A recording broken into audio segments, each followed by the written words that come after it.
parliamentarians. This plenary debate focuses on eliminating gender stereotypes. What is the experience of countries in the process of overcoming stereotypic thinking about the roles of women and men in society? The first speaker today to take the floor now is Hanna Birna Kristjánsdóttir, Minister of Interior. She has been a member of the Parliament for Independence Party since 2013. She was the mayor of Reykjavík from 2008 to 2010 and president of the Reykjavík City Council for 2006 until 2008. The floor is yours, Hanna Birna. Thank you so much. Nice to see you again, dear ladies. Thanks for a lovely evening. I hope you enjoyed the view, the dinner, and the company especially. And it is great. It's a sheer pleasure to have you all here in Iceland, and a special pleasure to welcome you all, as we did appropriately, I think, yesterday into the House of Parliament. It's an honor that we are really, really proud of. And I want to use this opportunity also to thank the organizers for all their good work, and especially the people that work, the staff that works within the Parliament of Iceland. This is an unusual task for them, and they've done all they can to make sure that you feel at home and that you feel welcome, and I hope you have felt that. And a special, special thanks to Silvana, the founder and the force behind all of this. And my story to begin with is about Silvana. Because, dear guests, in our lunch yesterday, I got the chance to sit beside Silvana. And talking to her, I found out that her traveling companions on this study trip are not only all of you great women from all around the world, but also her 10-year-old daughter and fantastic and obviously forever young mother. Are they there somewhere? Oh my God, they're over there. Nice to see you again. Can you imagine a better company or a greater trio? I was really, really impressed and inspired to talk to them, because I found out that this was the way they did it most of the time. Not always the same daughter, since I understand you have 2 or 3. She has 3 daughters. But very often, at least one of them comes along with her mother and with her great mother and grandmother as well. Afterwards, in the ministry, while I was writing down words for this discussion on gender stereotypes, this trio again came to mind. Because for me, the story of the 3 of them says so much about how we can change the subject we're discussing here today, the effect of gender stereotypes and the boundaries they create. It will namely, dear ladies, most effectively be changed by women like Silvana and all of you ladies by being great role models and seeing other great women as role models, whether they are younger than we are, older than we are, or different from us. And that's what I saw with Silvana, her daughter, and her mother yesterday, that they were all role models for each other. And I firmly believe that role models will remove stereotypes. And the more there are of role models, the greater variety they present, the greater our success will be, because in a way, life is nothing more than a study trip like this one. And if we learn from the people we travel with, and from our wonderful mothers and wonderful daughters, we will see that women are of all kinds and of all colors, and must not be and shall not be defined as a certain kind of stereotype. But dear guests, despite this obvious solution of mine to stereotypes, I of course must admit that I, as well as you, have experienced the harsh reality of being perceived in a certain way because of my and your gender.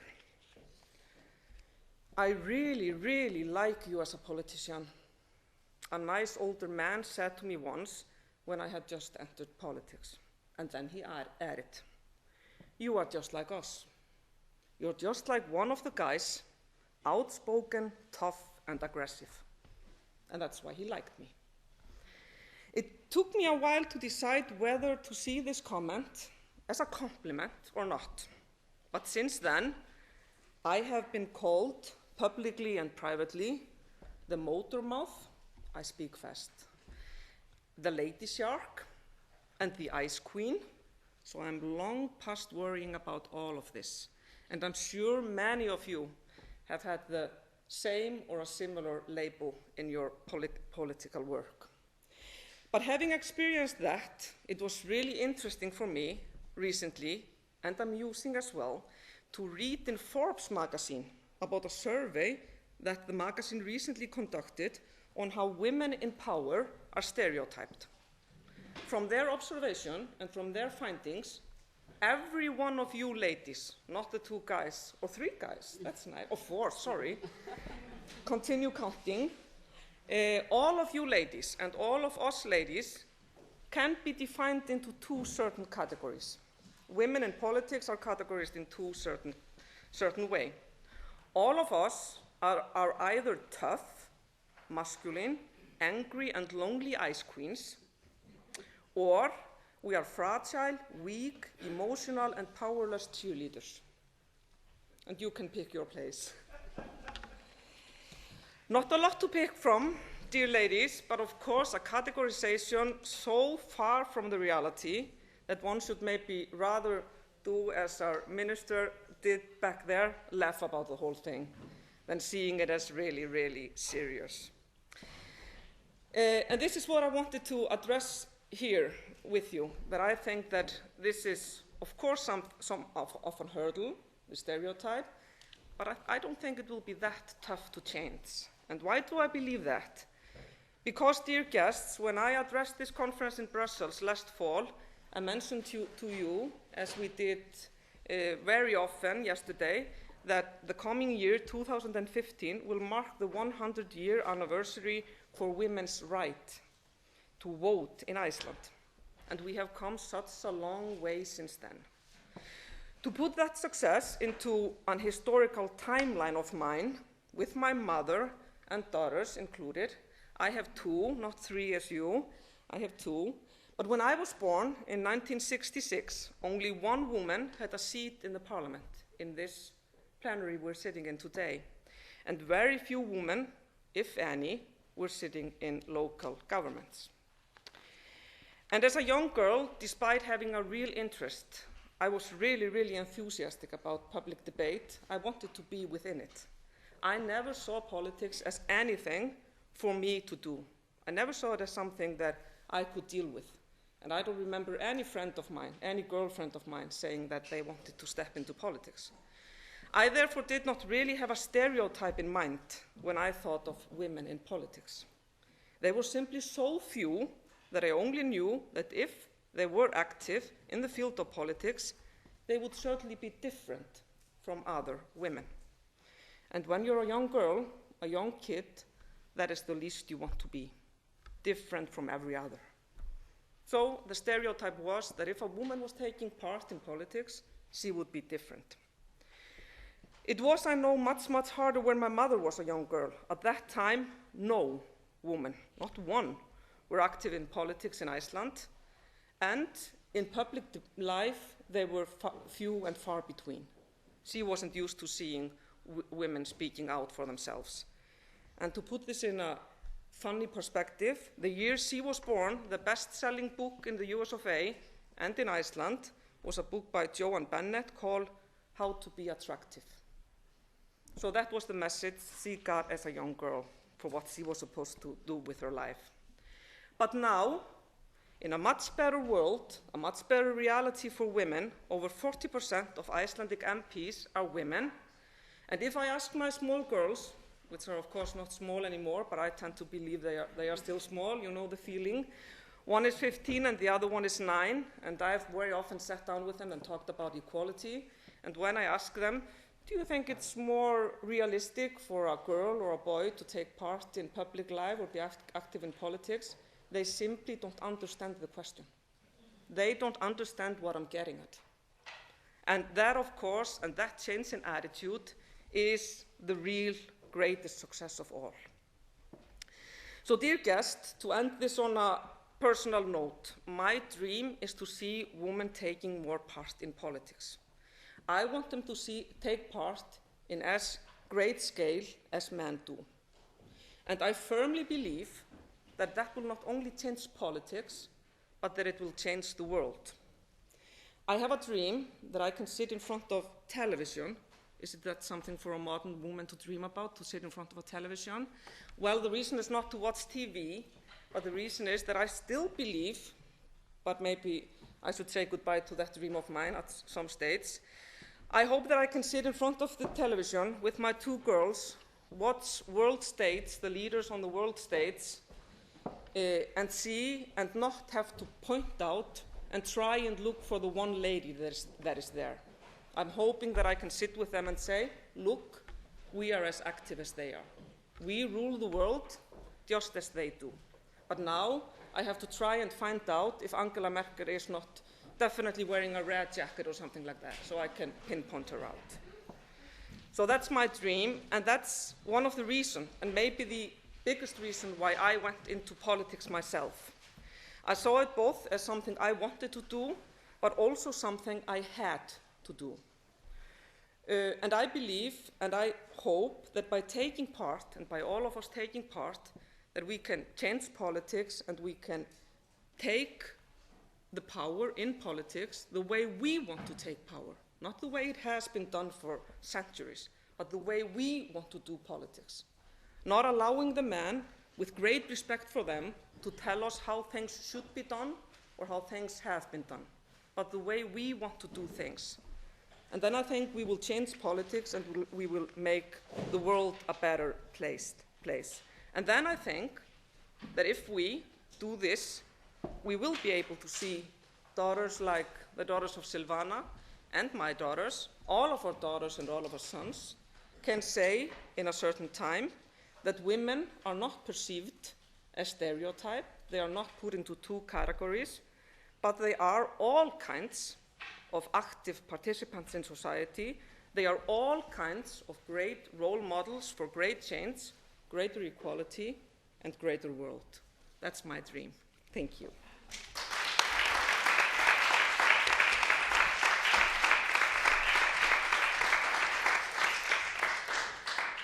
Thank you, Hanna Birna, for your very inspiring speech. And I think we, all of us here inside, can agree that we, the women and our daughters, should take the power in politics. The second speaker today in the plenary debate is Katrín Júlíusdóttir. She has been a member of Parliament since 2003 for a Social Democratic Alliance and is the vice chairwoman of her party since 2013.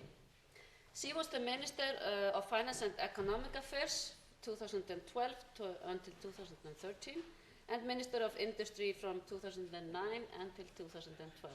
The floor is yours, Katrín.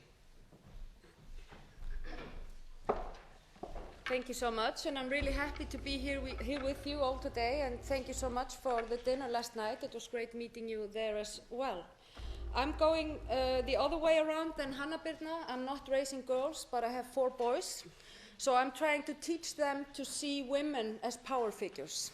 And hopefully we will succeed so that the men in the next generations, they will not see a problem in seeing women as power figures when it comes to politics and also in the business in the future. We here in Iceland, as you have heard, we have come a long way when it comes to gender equality, and also in a way eliminating stereotypes. But it's a very fragile situation. And I was 6 years old, for example, when Vigdís Finnbogadóttir was elected the president of Iceland, first of all women. I was 20 years old when Ingibjörg Sólrún Gísladóttir, who will speak here later, was the first elected mayor, female mayor of Reykjavik. We had one before, but she was not elected like Ingibjörg. And I was 34 when we had the first female prime minister. So it's coming. Now I'm 39, and we will see what happens when it comes to breaking the ice. But in my opinion, it's very important that women continue breaking the ice so that we eliminate the gender stereotypes. But even though we have come a long way here in Iceland, like I told you here, we have had a woman prime minister, we have had mayors of Reykjavik women, but we have to break the ice again and again, because the ice somehow always appears again. And I think this fragile situation in the politics is due to the fact that still perception of power is still male. And also because women in politics in Iceland, even though we are about 40% in the parliament, 40% in the municipalities, and even though we have broken the ice when it comes to the posts of prime minister, mayors, and presidents, we tend to leave politics earlier than men. And we, all women in here and men, know that experience is power. And that's a fact. So that I think that the big issue for us now is to support the women that enter the politics so they don't leave as early as we are seeing here in Iceland at the moment. So that's one of the big issues, and that's why the state is so fragile. That's because the women leave earlier. I would also like to mention that we have come a long way with, for example, the universities. The stereotype of a university student is a woman in Iceland. But we are not seeing that reflect on, for example, the business, the private sector in Iceland. There we need to have quotas. We need to have quotas when it comes to the boards of the biggest companies in Iceland. We implemented a quota, 40-60 quota, last fall, and we were certainly, when we decided to do it here in this parliament, we were certainly hoping that we would not have to see it go that far, because we gave the private sector 2 years to make changes. Did they? No. They had to wait for the quota. And did they change out men for women? No. They put extra seats in the boards. So the men are all still there with their experience, but now there are a little bit, there are more women as well. So the experience there is still stronger on the male side, and that can also affect how things develop. So that's why I'm saying why this is so fragile. I would also like to tell you one thing of, because we have certainly broken the ice in many sense. And when I was Minister of Industry, Energy and Tourism, I got pregnant. I was pregnant with twins, very fortunate. But this was, of course, not very usual for a woman in a ministry. But we had the Minister of Culture and Education before me. She was also pregnant, Katrín Jakobsdóttir, and she took a maternity leave. But when I took my maternity leave, when I came back, I was not going into the Ministry of Industry and Energy and Tourism, but I went into the Ministry of Finance and Economy. And I got the question again and again, how do you manage? How can you do this? Isn't this tough with all these kids at home, with these young children?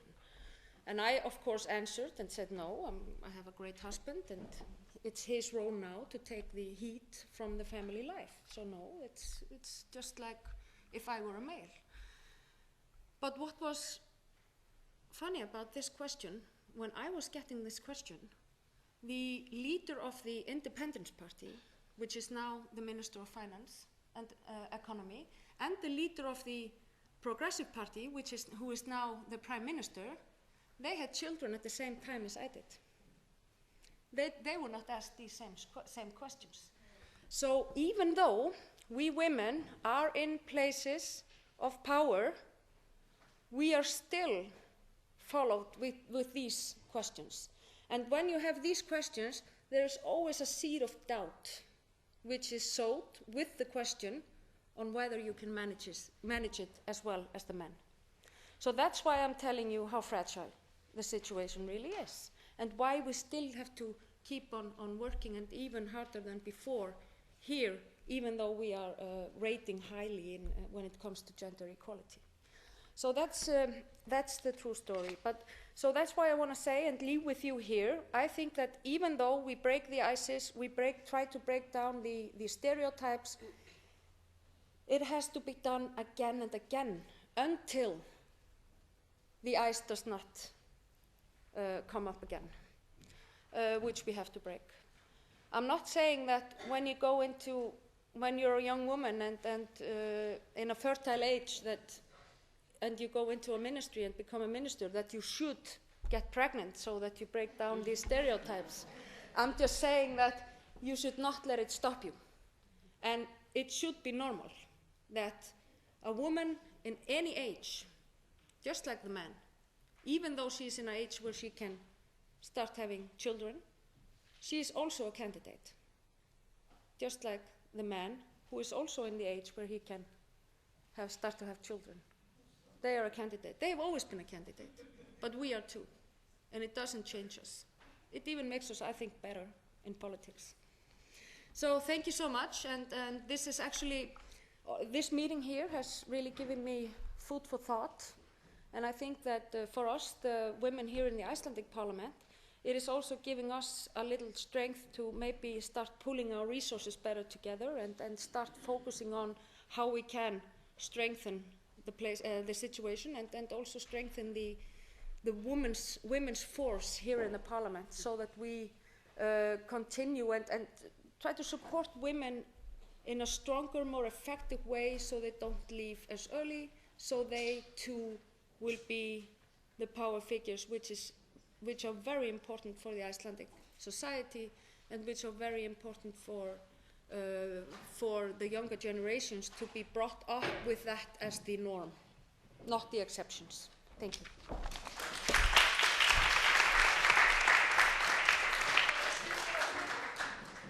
Thank you, Katrín, for this speech. The third speaker to take the floor today is Björt Ólafsdóttir, who has been a member of Parliament for the Bright Future since 2013, and from 2010 until 2013 she worked as a consultant within human resources. Björk, the floor is yours.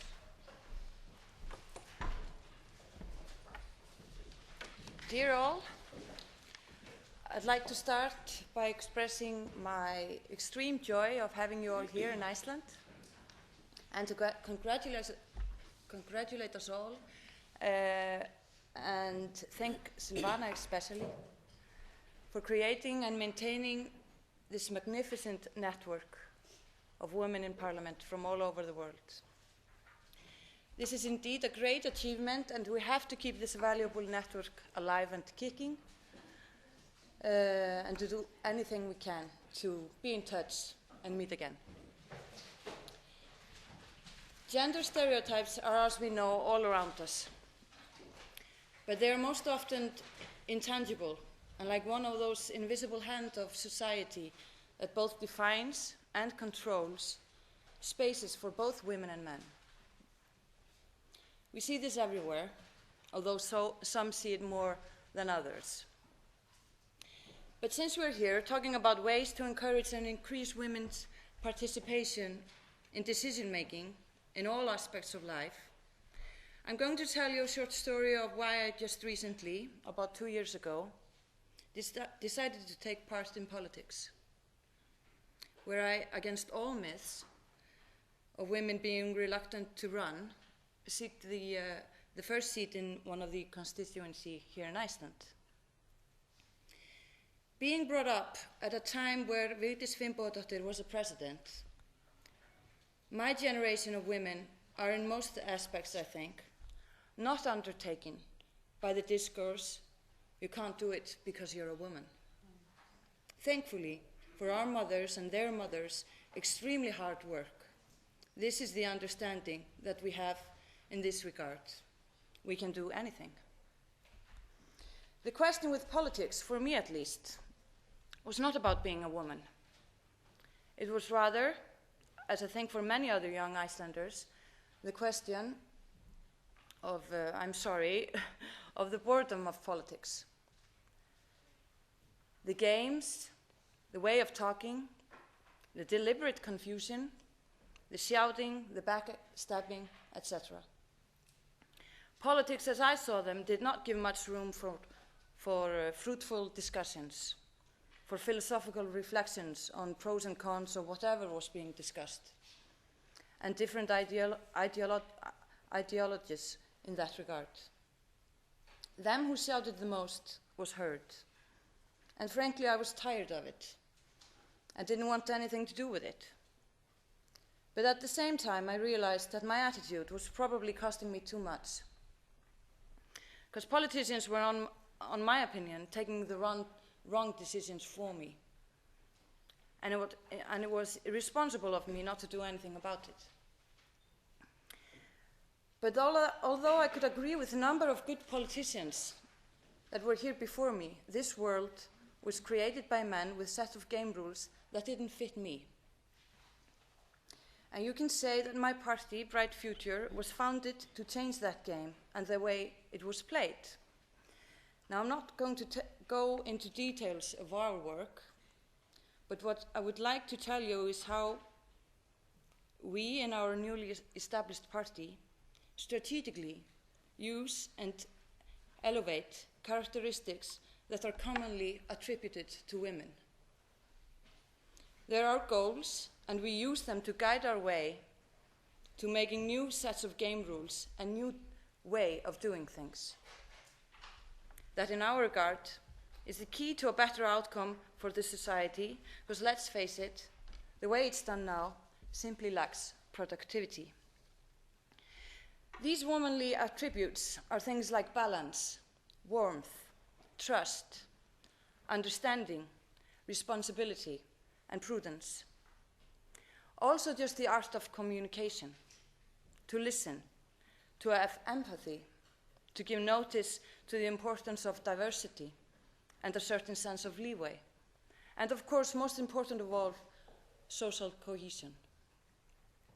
We see these attributes as fundamental, and that with them comes great opportunity to paving the way of how things are done on a day-to-day basis in the Parliament, and also how you communicate and make your position clear to the public. Now, I've been talking some about men and their old ways of doing politics, and I hope you don't get me wrong. Male politicians are not the enemy. In fact, I think that with their friendship and trust, we can best implement change.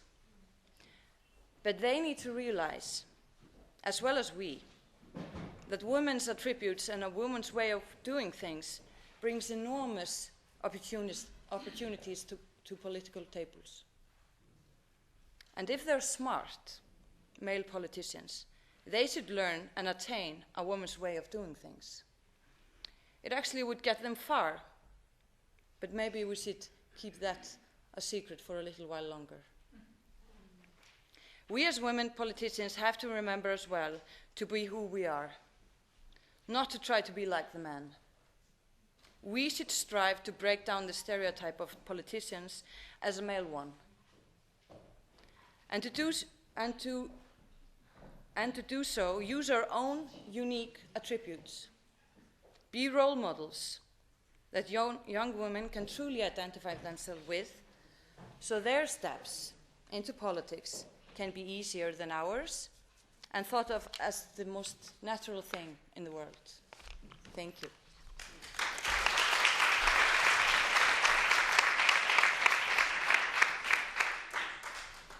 Thank you, Björk. Now I give the floor to Ingibjörg Sólrún Gísladóttir, who is the Regional Director for Europe and Central Asia of UN Women from 2013. From 2011, she was the representative of UN Women to Afghanistan and Turkey. She was a member of parliament from 1998 to 1994 for the Women Alliance, and from 2005 until 2009 for the Social Democratic Alliance, and Minister for Foreign Affairs from 2007 until 2009. She also was the mayor of Reykjavik for 9 years. Ingibjörg Sólrún, the floor is yours.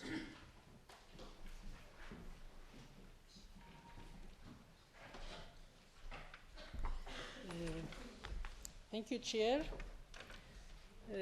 Ladies and gentlemen, it gives me a great pleasure to be with you here today and have this opportunity to talk about stereotypes, how to eliminate gender stereotypes. And it gives me a great pleasure to stand here today in this podium. I left this plenary here 5 years ago. This is the first time I come into this room after that and stand in this podium, so this is quite experience for me, in a way a bit emotional at the same time. And seeing, this room here full of women, usually it's quite mixed, but having women here in the room, almost, with some few exceptions, is also quite nice experience to have. It is tempting to stand here today and talk about my own experience in working on changing gender stereotypes, but I don't think I have anything to offer you in that perspective, because you're all, specialists in dealing with gender stereotypes. You've all been changing the gender stereotypes in your respective countries. So that would maybe not be, of much contribution to you to stand here and talk about my own experience in that. So I am going to use this opportunity, since I have this group of prominent women, members of the legislature in their respective countries, to talk about the obligation of governments in this respect. Not only about the obligations that we have as individuals, but the obligations of government, because you are all members of government, maybe not the executive branch, but then at least the legislative branch of your respective countries. And you can do a lot to change things and change the gender stereotypes through your respective parliaments. Stereotypical beliefs can be rigid, but they do and have changed over time, and that's the challenge, and that is the opportunity that we have. They have not changed automatically, as we all know, but they have changed because individuals have taken action. Individuals have stepped out of their stereotypical comfort zone, if we can say so, and by that pushed the limits and extended the available choices in life for others. Individuals can pave the way for others that follow, but governments also have an important role and obligations. And changing stereotypes is not only a political choice for individuals, societies, and states, but it is an obligation for governments according to legally binding international conventions, like CETA, which is the Convention on Elimination of Discrimination Against Women. And that is a legally binding international convention and an instrument that can be used. And Article 5 in CETA is CETA's core provision on stereotyping.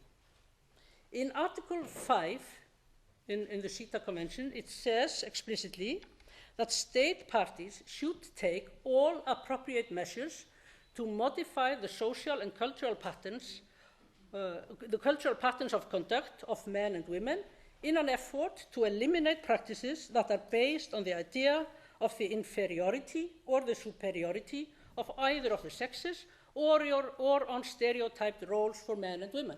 So this says quite explicitly in the CETA Convention that this is the role of state parties. So they have obligations. In addition to the CETA Committee or the CETA Convention, a number of human rights mechanisms have acknowledged this issue. Particular attention has been paid to the sex role stereotypes of women as homemakers or caregivers, and men as heads of households or breadwinners, which provides an indication of the pervasiveness of those particular stereotypes. Furthermore, the Beijing Platform for Action, but that Platform for Action has its 20th anniversary next year, and this is something we should have in mind because we can use that as an opportunity to do things and to really advocate on behalf of gender equality. It calls on governments and other relevant stakeholders to tackle gender stereotypes in public and private life. The General Assembly of the UN has also consistently stressed that persisting gender stereotypes constrain progress in implementing the Beijing Platform for Action, and has called for actions to eliminate gender-based stereotypes in variety of forms. So this is important to have in mind, that state parties, governments have obligations to work on changing gender stereotypes. UN Women is working on many levels to address the issue of gender stereotypes and finding entry points for transformative action. One important direction to understand underlying causes for gender stereotypes at the national level is the country's constitution and legislative basis. The way a country's constitution shapes each aspect of state power can facilitate, or it can also limit, the opportunities for advancing gender equality. Its importance is not limited to those provisions that make direct reference to women and girls. I'm not only talking about the provisions in our constitutions that talk directly about gender equality, but the Constitution as a whole.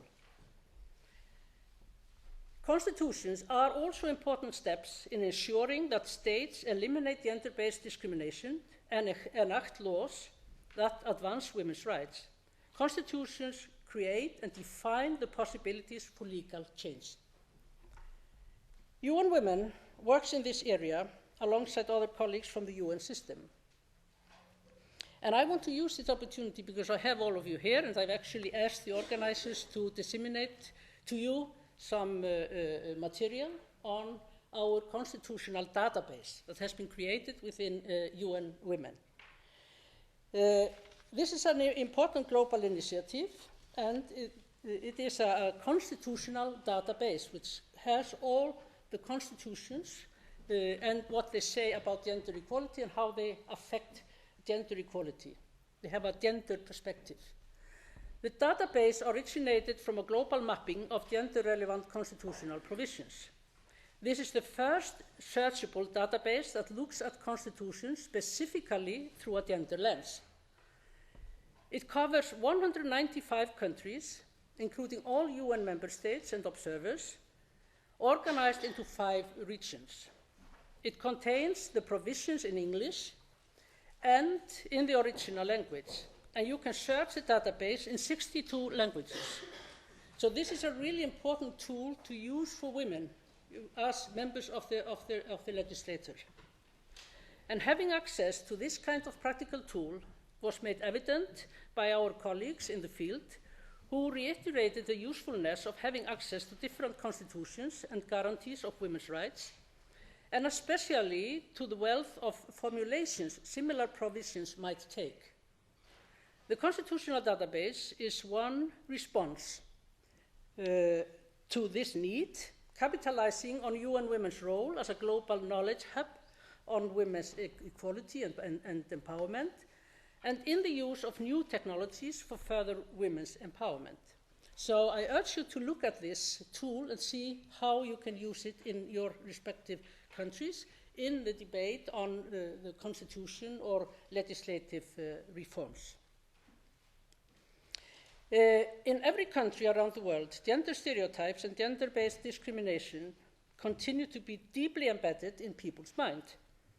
Positive change requires everybody's engagement, women and men, girls and boys, government leaders, parliamentarians, women's groups and private sector.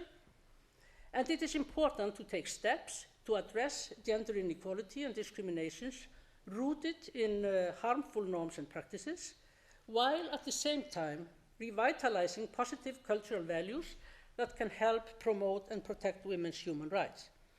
There are different measures that can be taken. I'm not going to go through all these measures, you know it. There can be temporary special measures, including quotas in parliaments. There can be education, both in primary education, secondary education, adult education. There can be participation and leadership for women in religious and faith-based communities. and so on and so forth. And I'm not going to go through all of that. I just want to say here, in the end, that a lot of important gains have been made in this area, but a lot of work is nonetheless ahead of us. At regional and international levels, we need to continue to build norms and standards that chip away gender stereotype norms, practices and beliefs, and ensure that they are translated at the national level into policies and programs and their implementation. And that is the role, of course, of you, dear parliamentarians, and your fellow women in the parliaments back home, and I trust that you will really, shall we say, initiate legal reforms in your respective countries that can change the stereotypical ideas and norms and practices that we have in all countries of the world. Also in my country here in Iceland, although we have come a long way, then we still have these stereotypical norms and practices. Thank you so much.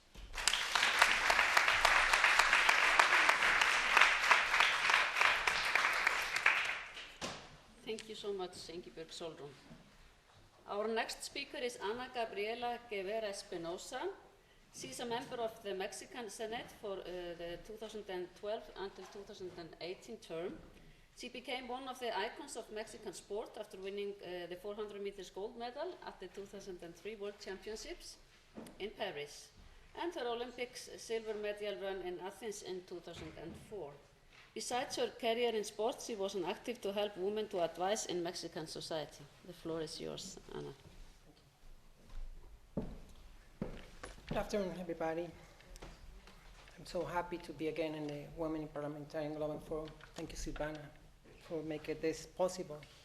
This is show if we can together, working together for this, with the women of the world, the participation of the women in the politicals can be possible more soon, because we need it. I want to congratulate all the women in Iceland.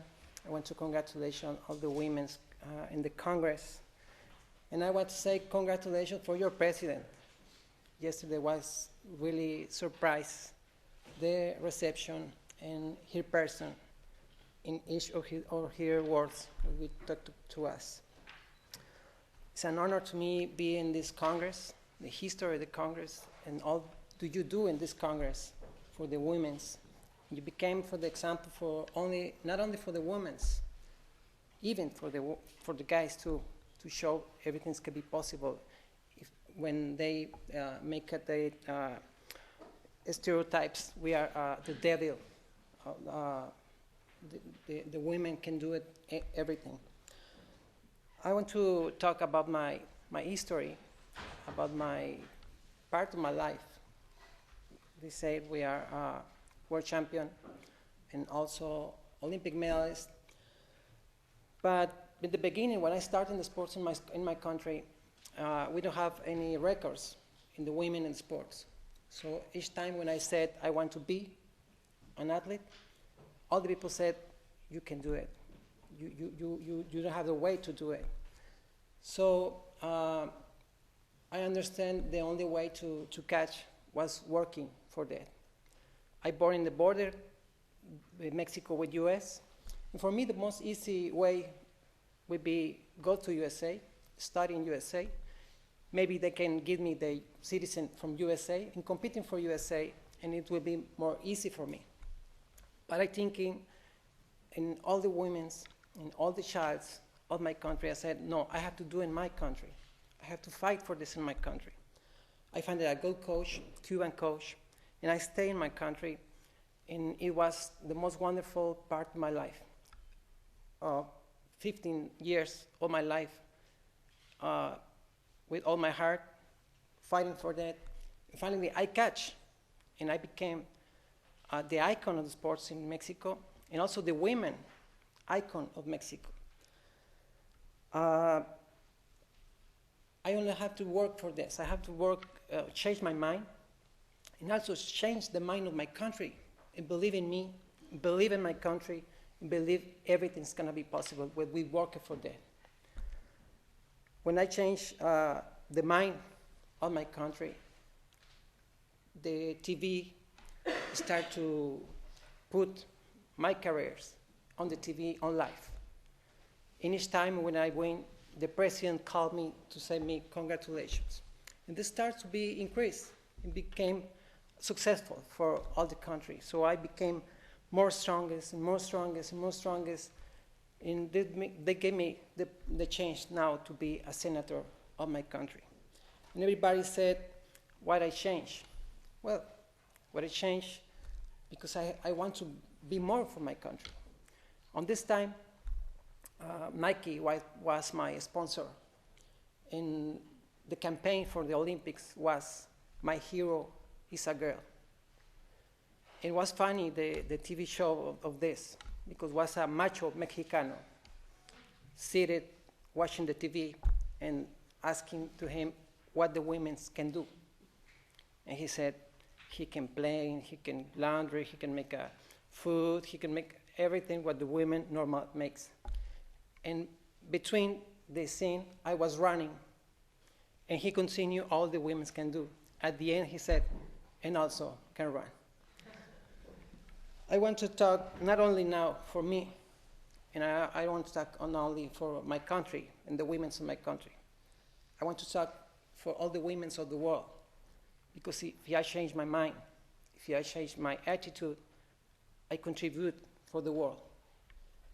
I compete in the Olympics, and for the Olympics we are only one. When we start the Olympics, there's no nations, no religions, not ideologies, not everything. We are only one competing in the party for be the best athletes of the world. In the end, but we catch this forever. I don't see you or anyone, and I had the opportunity still to travel in the world, and I still feel that. I feel the world like one. We are humans. The limits of the countries make it just for this, for limit where's my country, where's your country. But even we read, we travel, and we understand every problem. When we talk to the women, we understand with us the problems, because it's the same, similars in each country. So I want to say we have the good opportunity to inspire the next generation. We have the opportunity to show the new generation, to the girls, be political is possible, and it's good to do. The politician is in bad imagine of the people. He said this corruption is bad, it's not for you, blah, blah. So we have the opportunity to show not only what we do in the Congress, it's outside of the Congress. Go to the schools and say to the girls, dream with that. It's possible, and you can do it. My question, when I said I have the opportunity to be a senator now, everybody said, why you put all your good imagine now in the political? I said, my career have a conclusion. I finished my career, and I'm so happy with what we do. I have to continue more for my country, and I have to show more for my country. I have to do much better things for my country and for the humanity. So my question was, what's politics? Who make the politics? Who control the politics? Politics, we are everybody. We make politics inside the house, outside the house. We make politics in the school. We start the politics in the school with the group homework, we make debates, everything. So we have to transform the family, the society, and the countries, and broke all the myths about us, about the fear. Fear we feel everybody, every step. It is normal because we are humans. So yesterday when I listened to the message of Mr. Biggs, she said, the unthinkable can be possible. And this is true. If it's in our minds, it can be possible. If we think it, this can be possible. We have to work for that every day, every step. My most hard rival inside of the track was the watch. Every second was an eternity. So we have to really enjoy it and really have said, make an opportunity every day. Don't lose the days. The time is gone. Some of us be in the Congress 3 years, another 4 years, another 6 years. But it's fast time. When we're looking back, the time is gone. So we have to improve every day to construction and good make things for us and for everybody. So just said in conclusion, again, congratulations for everyone. And as, if it happened in my mind, it could happen in your minds too. So we can go outside of this Congress when we finish with the motivation to be continue and be together. And then the next time we see it, we improve a new things and we improve a new era of the political, in the women's and the politics. Thank you.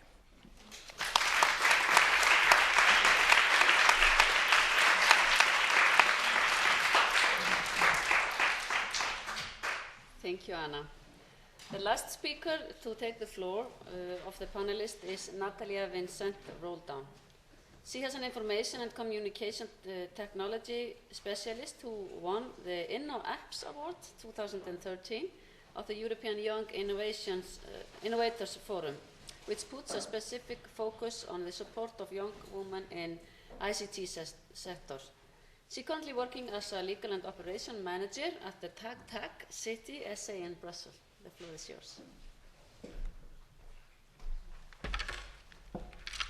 Well, good afternoon, everyone. I just can say that I'm really grateful and thank you very much for having me here. It's been like 2 days getting all this knowledge and all this information from all of you, and that is an experience I won't forget. I have came here and I have decided, I think a lot about what to share with you, and I have decided to share a positive message. I graduated in law in Spain, and after I decided to move to Brussels. I started to work for 2 telecom operators, and as an anecdote, I found myself once in an event, high-level telecom operators is a male world completely, and I found myself there, and the way they were introducing me, it was like, this is Natalia, she's super pretty. She's so pretty, she's so beautiful. And at one point I say, and I'm also really intelligent, you know? And then I will remember this always in my career, because it was one of the first things I had to face. After that, 2 years ago, I got into TAG City. TAG City is a startup that's developing an application for smartphones, so it's completely a different world. I'm a lawyer working for this, and it's entrepreneurial, it's technological, it's completely different, and I didn't know so much about it. But it's a world that has changed, and it's a world I think it's an example of where we are getting to, no? Things that characterize a startup is that the age in a startup is really young. I think the average age of my company is 27 years old. My boss is 30. Then there's a lot of developers. That is still a position in the companies that is male, mostly. But I will come to that later. And then the interesting thing is that we are not many people in the company. We started being 4 people, 2 women and 2 men, and we were considered the same since the beginning. When I started working for TAG City, my boss, that is a man, hired me and completely believed from the very beginning on me. 1 month later, I started traveling and I started to go to workshops and formations. I went to Bratislava, to Bucharest, and I had all the trust of my company on me to become a speaker or to try to talk about my company. And that's why I started to participate in competitions. That's one of the reasons I'm here. Competitions for startups are really important because it's the way to prove that your idea and your project means something, that can maybe change something in the world. The last participation I did, it was in InnoApps. InnoApps is a competition that was held in different countries in Europe. It was organized by the European Young Innovators Forum, also with Huawei and Microsoft. For the first time, there was a special prize for women, female developers. I'm not a developer myself, but I thought about it, and I realized that it's not anymore about giving the recognition to the woman there. It's about motivating women that are developers to participate in this kind of competitions. And that's what I think that is more important. It's not giving the prize because of being a woman, but not giving for granted that everyone is at the same level yet, that still there are some glass ceilings that women have and that we have to break them. Of course, there's a path to walk, and there's gaps to be eliminated. And I think everything comes down to education, motivation, and integration. Having this special award already motivates the people to participate. Having clusters, there's some ICT clusters of women where you can share with women and men different experiences, and activities and workshops and things like that, like the ones I have participated, where women can really show also that they are entrepreneurs, that they can manage with the things as well as the men. And initiatives like this one, when I first was told, like, would you like to go there? Okay, for like more than 2 weeks, my world has changed completely. But not just my world, the world of everyone that surrounds me. Because I started talking, I started asking questions to them. How do you feel? What do you do? How do you think things could change? So it's a butterfly effect. Just having initiatives like this one make young people like me to still think about what can we do?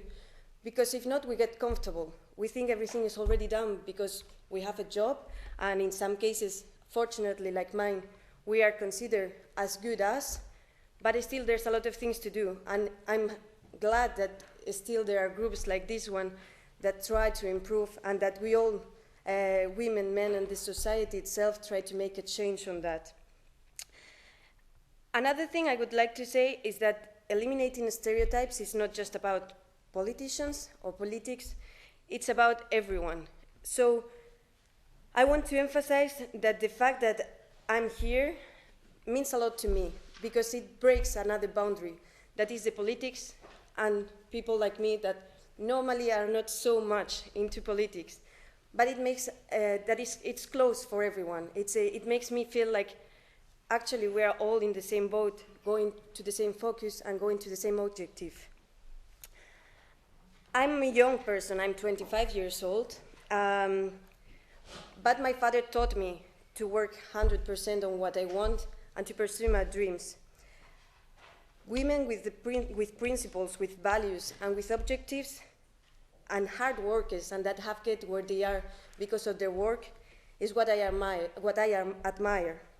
I look up to all of you, to the women that I have crossed in my professional life that makes me try harder, and bringing together this group of people, of parliamentarians, of CEOs of big companies, and me from a startup, because it has to be think also that the big companies, at one point, they were also a startup. So it's nice to begin the change at the very beginning of it. So I just want to say that I'm really proud of being here, that I want to say also that I don't think we deserve things because we are women, and we have been talking about that during both days, but because we can be considered, and we should be considered from the very beginning, as good as, and also with the same possibilities. So I think you are an example for me, and I hope I can be, or I will try to work as an example for all the rest. So at the end, it all comes to the same, like, we must be the change we want to see in the world. So thank you very much for having me here.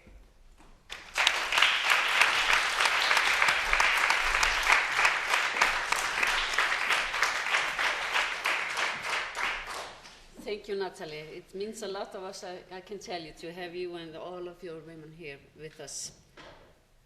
Now we have about half an hour. I assume you have a lot of questions to these women, so it's open for questions.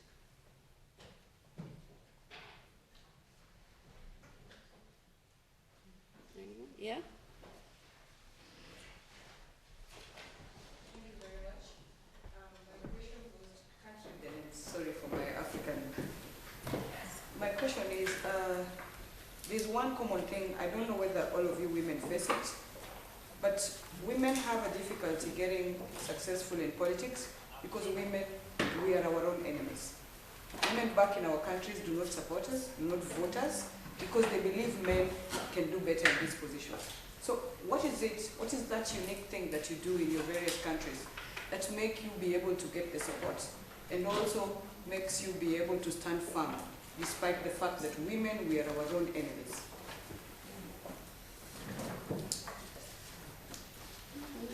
Would you like to answer it? Which one?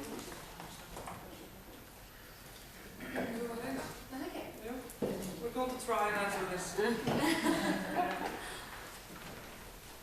I think what matters, maybe it's, I agree with what Ingibjörg Sólrún said earlier, that we shouldn't maybe be too sort of into our own history or our own stories.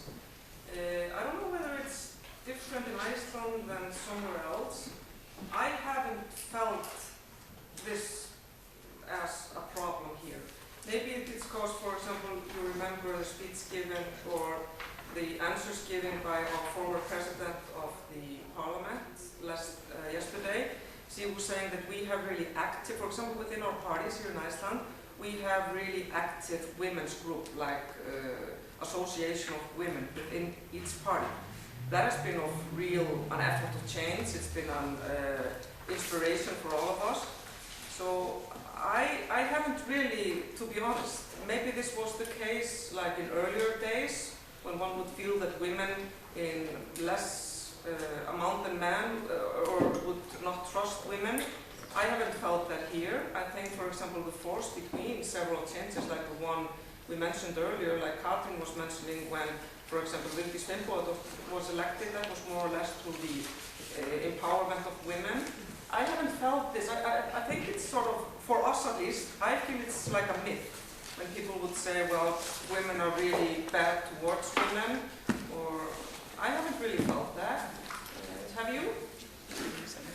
No, not exactly like this, but maybe what you're saying is that we women can do more for each other. Yeah. I think that's maybe how we should approach this.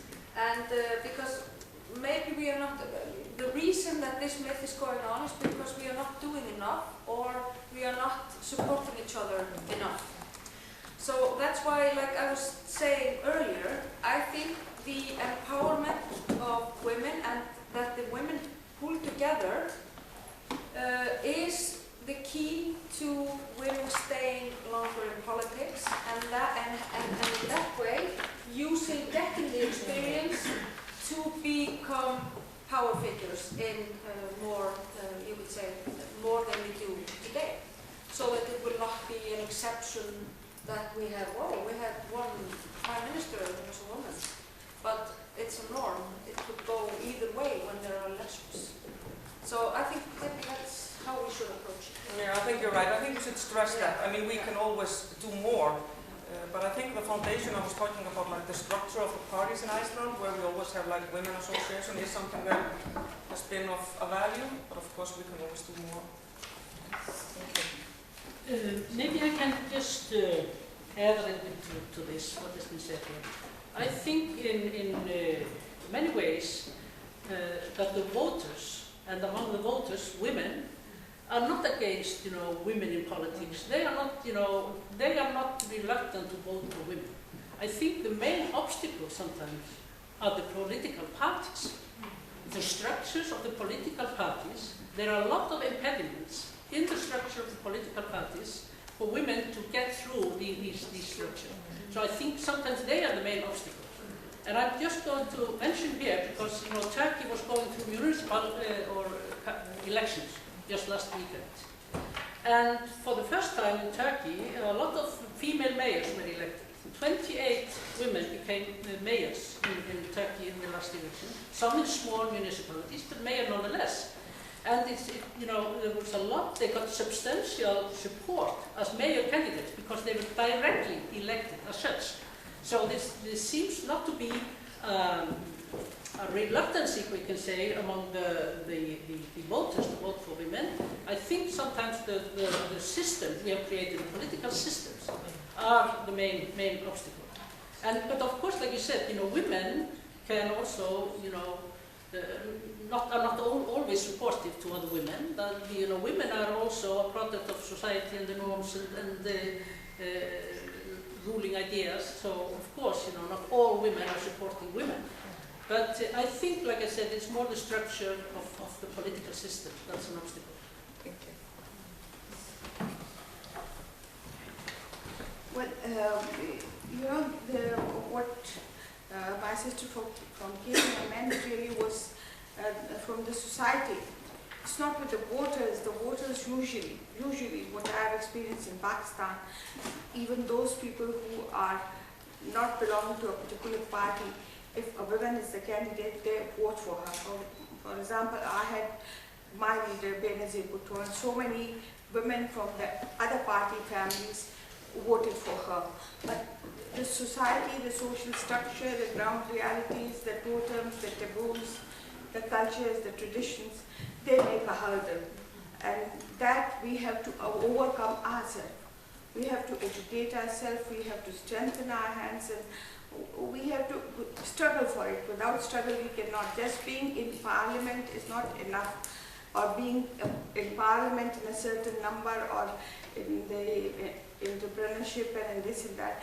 To be effective, wherever we are, to being effective is more important. To be effective, to make way for the other women of that country, or the women of the world.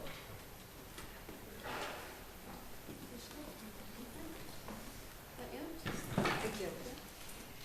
I want to ask about the guilty. It's not guilty. It's not women against men or women against women. I think it's cultural, and we have two strategies. One, to build the equality, and with the other hand, break the discrimination, the stereotypes. So my question is about if education does not change in all the context. If we continue to form the same men and women, but with the same stereotypes and myths, we are not breaking that discrimination. So if you think women are not responsible about the machismo, it's the culture, and we all are culture.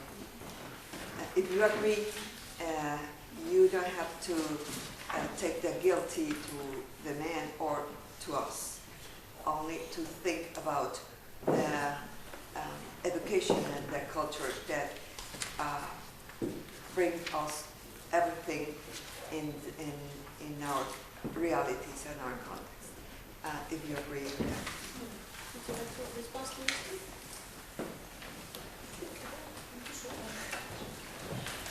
Well, yes, I agree. For example, here, education is very important. Here in Iceland, we don't have literacy at all. That's probably very unique, but everyone, I think I can safely say, people know how to read. We teach our children that, and we don't have a fallout in that regard. So education is extremely important to teach whatever, gender equality as well. And so you're saying about the culture, I agree as well. So yeah. I mean, I would totally agree with you. I don't think it should be like a blame game, like who's to be blamed. We can sit in here for the rest of our lives and find out who's to blame. It's rather how we can move forward. And I was trying to stress out in my speech that I think we have come a long way, and we should sometimes remind ourselves also about that. It's about the attitude. the attitude that I was describing regarding my two daughters that simply don't understand the question of why they shouldn't do the same thing as a man do.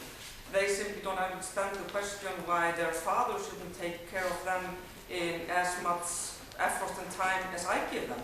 For them, it's just like a regular routine and their reality. And that, of course, has changed dramatically in the past years. So I don't think we should be talking about who's to be blamed, but rather how we can fix it. It's also, as Ingeborg Solrún mentioned, I mean, it's both within our mind frame as within the mind frame of man. We've had a tough time as well. I mean, we're saying that we should get totally involved into the economic area, into the politics and all that kind of things. Some women have found it difficult to sort of allow men to take care of the child and the home and the family in the same way that they have been doing for several years. That was, for example, the debate within my party for several years when we were introducing new laws regarding maternity leave, that some people within my party, and every party in Iceland, felt that it was taking something that the women felt they owned. So it's a matter of giving and taking. And I think we've reached a long way, and I think we can reach a long way. And for example, when I was listening to, because somebody mentioned it earlier, for example, listening to our former president, Vigdís Finnbogadóttir, yesterday, when she was talking about she's getting 85 years old, she will be in the coming years, as we told you yesterday. It's amazing to listen to a woman that has gone through such dramatic changes in society, talking the way she's talking. She will be modern in 50 years to come even. Yeah, what you're saying about the culture and society is very true, because that affects us very heavily. And I would like to mention here something that worries me, and that is a relatively recent questionnaire that was given to teenagers in Iceland. And the results of that questionnaire was that the girls, they saw themselves more in the home than maybe my generation. So we are, like I said before, we always have to keep continuing the work, because that tells us that we are somehow the real, you could say, the stereotypes are that strong in the societies about men and women, that this is the way they are affecting our teenage girls today. And that worries me. But hopefully we will be able, both in politics and also all around the society and in the schools, we will be able to turn that around, because I know that this fact worries a lot of institutions in my country. Thank you. Florence Mutter would like to make a statement.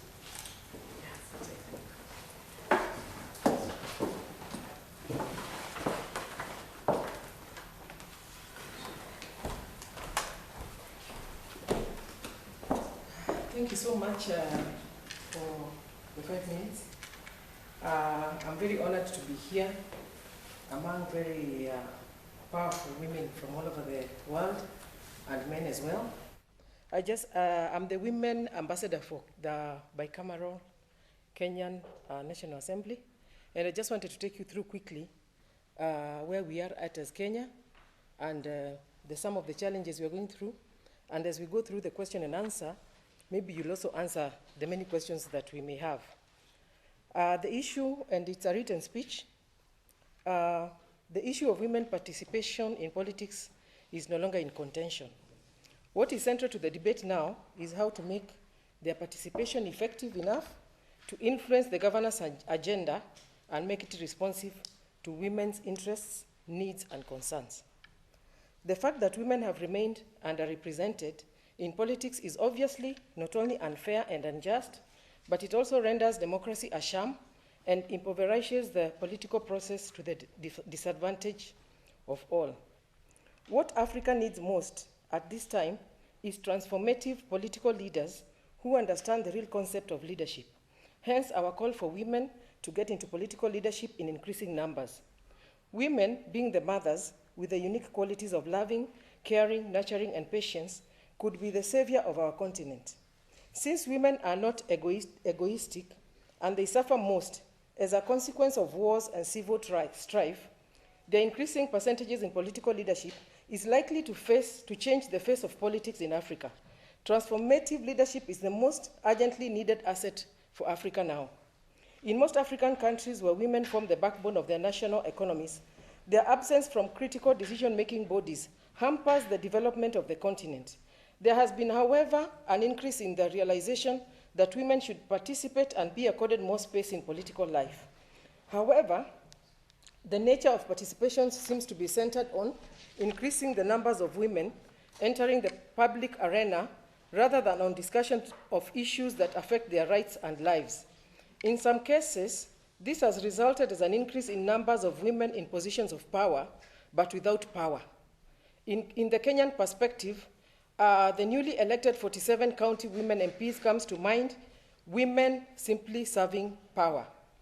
Unlike the male MPs, the 47 women and the nominated women and the senators are not given any state funding for projects.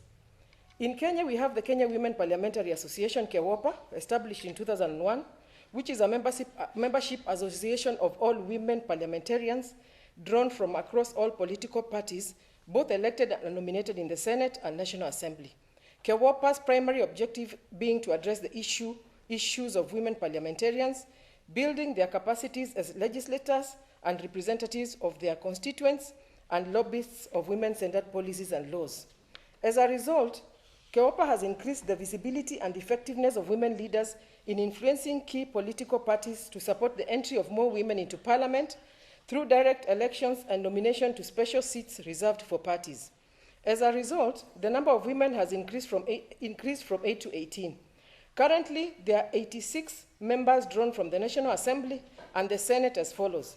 We have 16 members elected from the single-member constituencies. We have 47 county women members of parliament. We have 5 nominated members of the National Assembly from political parties. We have 18 nominated senators, 2 included representatives of the youth and persons with disabilities, respectively. We therefore need to have a strong linkage between like-minded organizations and KEWOPA in order to ensure we have more women participating in key leadership positions and to work on achieving gender equality by 2015. Women in parliament, among others, comes to mind. In order to appreciate the role and importance of women participation in politics, we need to address ourselves to the following factors. 1, women constitute more than half of the world's population. Women are more dedicated, hardworking, more sincere, and more devoted to the well-being of the people. 2, that women are full human beings in their own right, and not simply appendages to men. 3, that women have potential, wisdom, talents, and skills like their male counterparts. That women have a stake in their nations and have a right to participate in the shaping of their nations through equal participation in politics. Talking about political parties have been a focus of much debate in the recent past in Kenya because they have a critical role to play in virtually all political systems around the world. They structure national political processes and political contestation, engage in competitive electoral politics, nominate prospective public representatives and political leaders, and compete to run institutions of government. Yet, there are still debates about whether or not political parties are tools of democracy or sources of tyranny and repression. From some feminist perspectives, political parties are often viewed as principal instruments of patriarchy, marginalizing women in politics and government. This is because political parties generally continue to be spaces for male dominance, where women continue to face serious obstacles in most countries. Yet, irrespective of these perceptions of political parties, they remain the gateway to women's political participation. Therefore, women have to devise ways to engage effectively and strategically from within political parties in order to transform them and maximize their chances for greater political influence on the governance agenda for the good of society. Women must therefore work in collaboration with men within their political parties. Women are usually very active in political parties in terms of mobilizing resources and recruiting members. In fact, without women's work, parties would fail. Awareness of this fact should enable women to put pressure on their political parties to incorporate and attend to women's demands. Recently in Kenya, we passed a marriage bill that generated a lot of reactions from the public, but most Kenyans will appreciate it when they understand the various marriages they are in. Soon, we will be discussing a violence bill that has been drafted by one of our female MPs. And as you know, there's a lot of all types of gender-based violence in Kenya and in Africa as a whole. And we will lobby to ensure this bill passes to protect the lives of our girls and women. Personally, I'm championing the 30% procurement bill, which ensures that 30% of all tenders in organizations are awarded to women, the physically challenged, and the youth. Of course, challenges abound in regards to this bill because most of the women and youth and the people with disabilities don't have companies and they are not IT savvy, but we are working with the government to ensure that this bill is passed and fully implemented soon. The biggest challenge we are facing now as women leaders is that the Kenyan wage bill is very high, and guess what? The men parliamentarians said that women positions are the cause and have even drafted a bill to get rid of all women seats from parliament. We are putting up a spirited fight, but need the president, the civil society, and the public's political goodwill to win this one.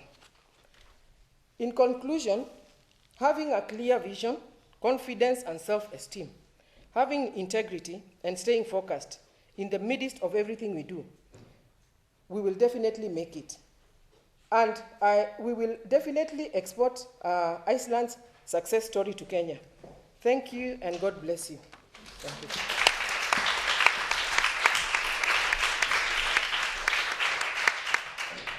Thank you, Florence. Would you like to respond to that, or you don't have to? Just asking. Yeah. Yeah. Well, I think it was quite thought-provoking. This statement.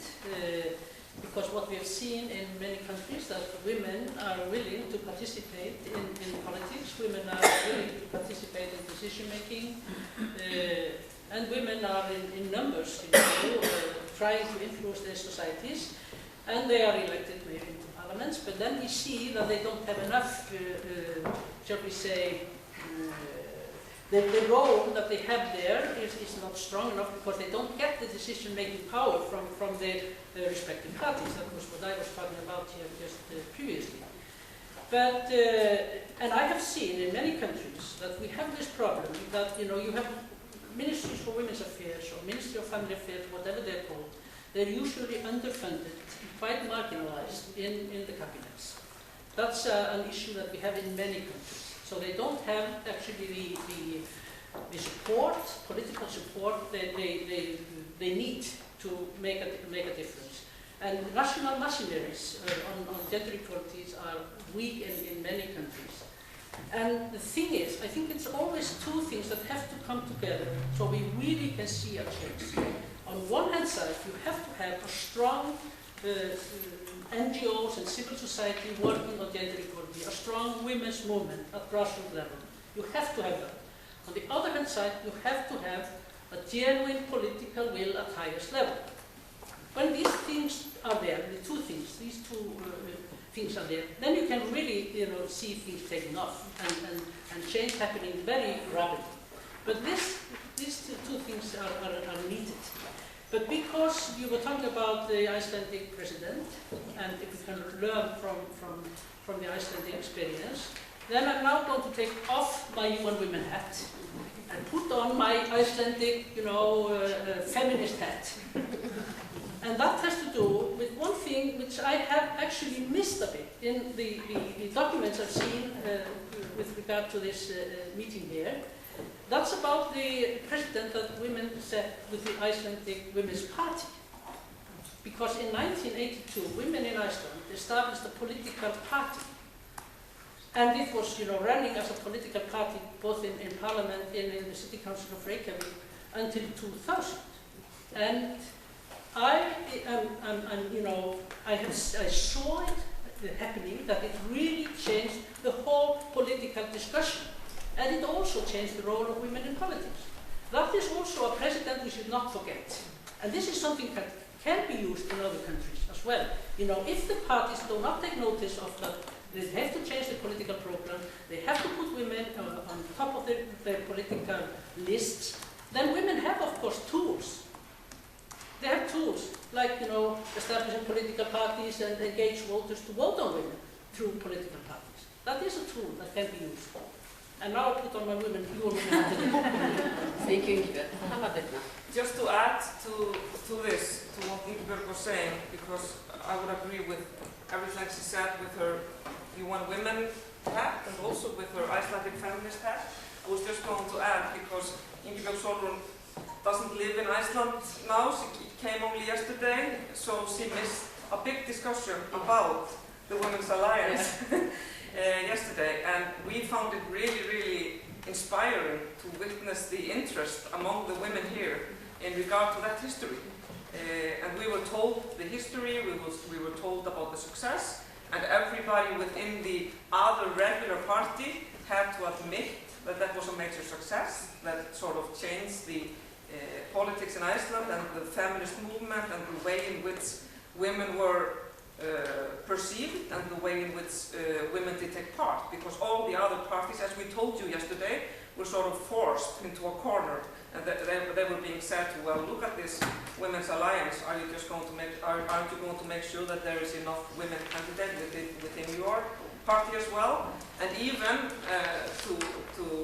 on ending this, even last night, which was really, really nice, and I know from the fact because I sat beside some of the women that were there, that were members of the Women Alliance, they were told to stand up and actually got like a really, really nice welcome by all of you. So she was one of the founders and one of the leaders there. So I think we should actually give her a round of applause because she did get.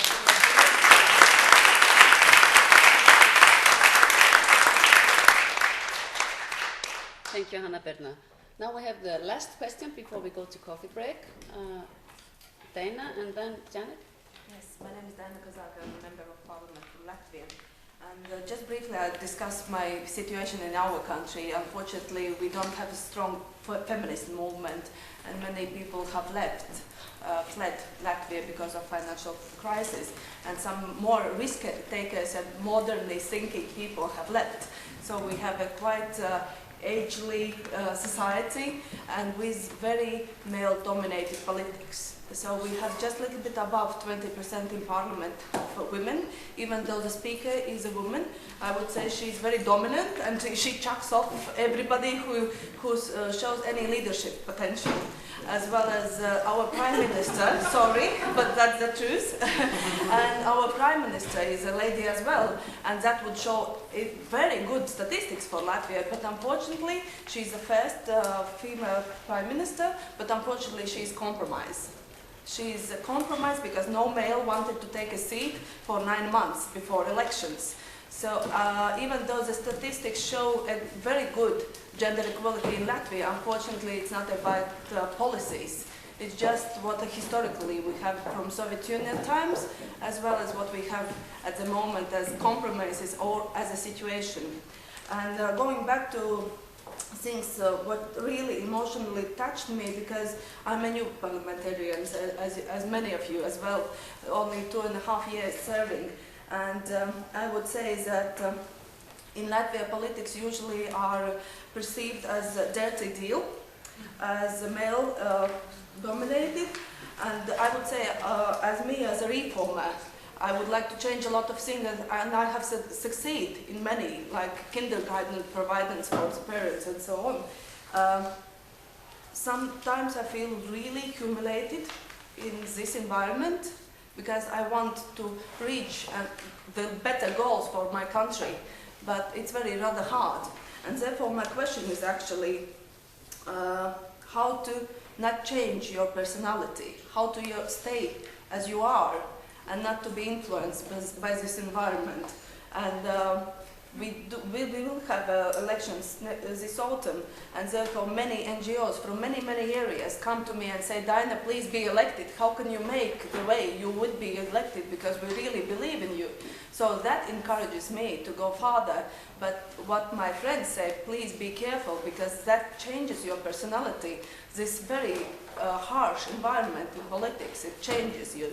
So what would you suggest to stay in politics, be yourself, and be sustainable for yourself and for your country as well. Thank you. Thank you.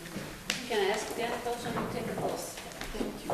First of all, I would like to congratulate and commend all speakers, especially my sister Florence, for giving an excellent exposition of our present situation in Kenya. And I just wanted to add two things. First, I feel that there are some models of the Icelandic concept that we may not import into our situations in Kenya, for example. And one of them is the leave that is given to both parents. You know, as you all know, that in Kenya, we do not have many people who are employed or who have job opportunities like you have them here in Iceland. There are disparities and inequalities in job employment. And if we were to export this, it means that many of our women would not be able to earn their bread or the family if they were given leave, for example. The other thing is that should we have parents going on leave, both men and the father and the mother at the same time, or in different times, the society may find that we've deprived many of our people who should be working because our country is a young economy. However, there is some model that I saw in yesterday's discussion, and I really liked it. And this model is the model of changing our people's mindset so that we can have the boys, for example, we are teaching them to become teachers, to become nurses. We change the girls' mindset so that they can learn more maths. I think there was a speaker who excellently put it. Can they learn more of maths? Can we get the girl child, for example, to become astronauts? And if we can change this mindset and have education, we can actually change the women. I'll just tell you one short story in 1 minute. In Kenya, I'm the first woman to become a CEO in running political parties. And I ran it for 10 years. And my party grew to become the most popular and most populous party, the Orange Democratic Movement. I know Joe will not agree with me here.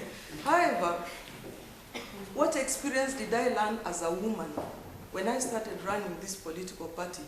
I was very young when I joined, and when I started learning it, I was working with men who were very old. I discovered that one thing we women are best at is multitasking. You can think of 100 ideas at the same time. And I found because of that, I could beat the men. When they are busy arguing and discussing whether this should be done or not, I had gone ahead, I had formed the Women's League, which grows to become one of the most powerful tools in our party in ensuring that we had the 1/3 rule in the Constitution. And being a lawyer, I was able to put it in the Constitution and have it passed before the men could even realize what had happened. So as women, it gave me and the other women, I'm sure Florence knows because she comes from the party, she's our product and we are very proud of her, of that Women League. And as a result of this, it enabled me to realize that we as women, if only we can harness our energies together, we can multitask as politicians, we can be able to beat the men and browbeat them, not in fighting them, or not in appearing that like we are masculine, or not in appearing like we are emotional and clueless, as the minister put it. But I believe as women we can become great achievers. So I just want to thank all the speakers, and personally this has been a great experience for me. I've never been here, and we really thank you for starting this foundation. Thank you for WIP.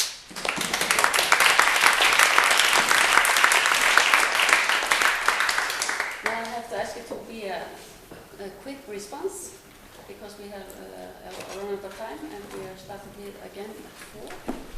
And we have to take a coffee break before. Yeah. Just want to say thank you so much for this session. It was really, really enlightening for us also to hear from you how you were seeing these things evolve in your countries. Just to answer the question of Dana briefly, keep listening to your friends, then you will be okay. And keep them always close, and don't get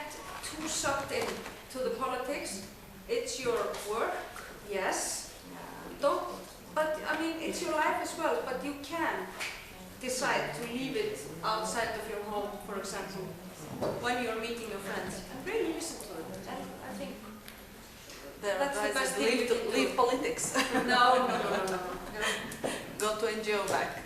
Okay, but don't listen to that, but everything else. Yeah, on that question I would agree with Katrin. Just listen to your friend, but also listen to your family side. Don't allow anybody to tell you that politics should be the way they've been done for like centuries. That's not the, if you go to the core of democracy, politics is not supposed to be a battlefield. Man have more or less made it into a battlefield. It is not supposed to be a battlefield. And who told us it should be like that? Listen to your heart, listen to your family side, and you will be definitely okay, and politics will be better.